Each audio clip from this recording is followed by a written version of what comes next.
Science is becoming more and more interdisciplinary. I think at Georgetown we have real opportunities to do that in ways that focus on our strengths. I tell people about our students at Georgetown and that they're fantastic, but science students at Georgetown are kind of different than science students at engineering schools. So they didn't choose a technical school where there wouldn't be philosophy, theology, English, history. They chose Georgetown.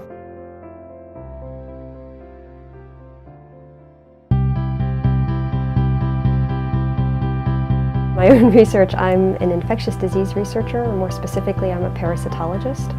I've been here at Georgetown. My emphasis has been on Giardia lamblia.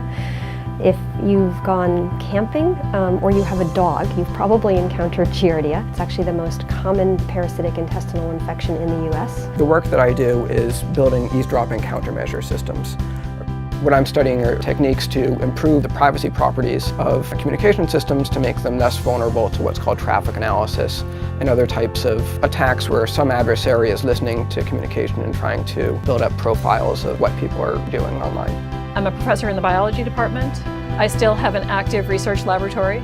We study the development of the brain and what are the molecules that guide normal development so that function will be appropriate. I'm a natural paranoid, I think is the way to put it. When I grew up, my dad was a CIA case officer.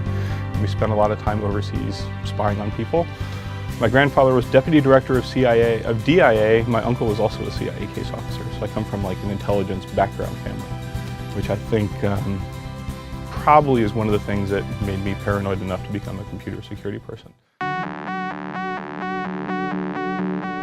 So Georgetown is a very unusual undergraduate environment in the sense that students who come to Georgetown are offered research opportunities very early on. Because we have such small class sizes, you're able to be a lot more student focused. And I've used that opportunity to engage the students in the research that I'm doing. And I think that they enjoy doing that, and it's certainly wonderful for me as well. They had the imagination, they had the focus. We together wrote papers that got into some of the top tier academic conferences. They forge a relationship with me and with the people who work in my laboratory. And those relationships are really important in helping them to understand what their options are moving forward and to make them just different students and thinkers.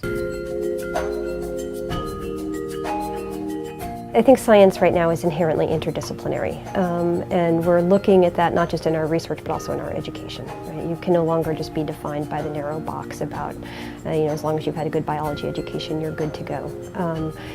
Everything now seems to be crossing traditional boundaries. We end up working with a lot of the people over in government and School of Foreign Service. People from the School of Business come to help us craft public service announcements. People from the School of Nursing come to talk with us about topics that they know about through their programs as well.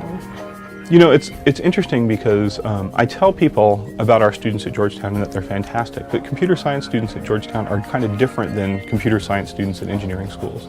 And the reason is computer science students at engineering schools may be able to tell you the default buffer size of the queuing buffers in the Linux kernel, and our students won't be able to tell you that. They're not hardcore geeks. But what they can do is they can speak, they can write, they can take a logical argument and dissect it and understand it. And the engineering students kind of are much deeper in one area but are lacking kind of the broader spectrum. And that's one of the things that makes our students so sought after, is that if you have a student who understands the technology well enough but also can communicate it, it's a huge advantage. I would say that the Jesuit value of men and women for others is strongly lived by the students here at Georgetown. It's common to have conversations with them about their interest in taking the science that they're doing here into the world and using that in a really meaningful way.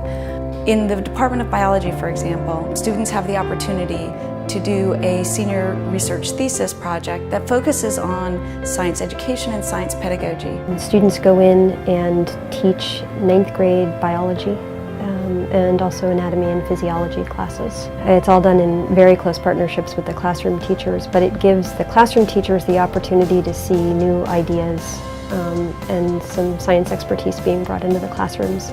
We bring in lots of hands-on activities and experiments and research with us, and it gives our students the chance to put their knowledge to work in ways that are really meaningful to them and to the schools that we're in.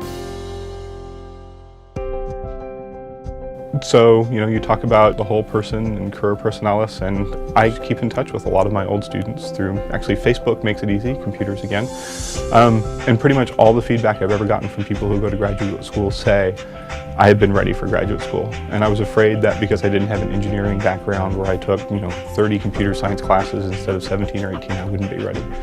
But it wasn't so bad. When we look to training the next generation, I need them to know their science. But I also need them to know how to talk about their science. And I need them to understand that science lives in a context, that it doesn't live on my lab bench, that it lives in the world.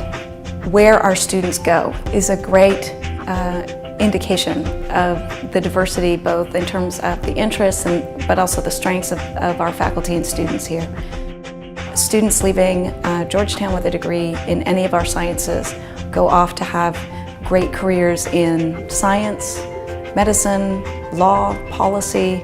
Many of our students going off to do work for organizations such as Teach for America and the Peace Corps. I think our students want to take the knowledge that they gain here and make an impact.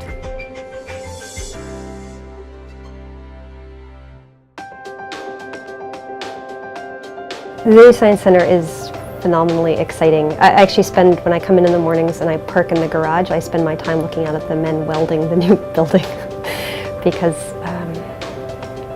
it's our future of science here at Georgetown.